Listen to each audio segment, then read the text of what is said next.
How to customize table line in Google Docs. So in this video tutorial I'm going to show you how you can edit your table line in Google Docs, how you can make it like how you can also remove the table line in Google Docs. So I'll show you how you can do this. So let's start with the video.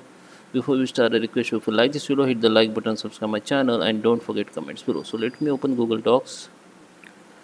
Okay, so here we are. This is my Google Docs. So first let me insert one table here.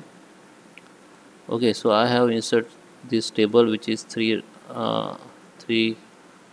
row and I think 6-7 column here. Okay, so if I want to hide this column line or border, so I just select that row here. If I want to hide this row line or border, I have to just select that and go here, and your border alignment, your border, this option you can see.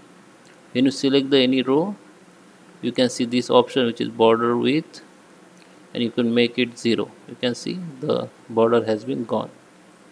Now just undo it by clicking Ctrl Z. Now if you want to make all table line remove, again you have to select all table and make it 0, and all table line will be delete. Okay, same as you have to just select that row or column which you want to apply, and here you can change your border width, and here you can change your border style.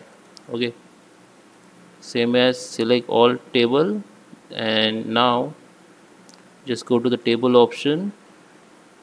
Now here you can see the more option. You can change the border color, you can same change the border width. From here you can change the background color of table. Okay, and you can also manage column tables layout from here. Okay, so that is how you can manage a border on customize the border on table. I hope you like this video. Please subscribe me. Thank you for watching.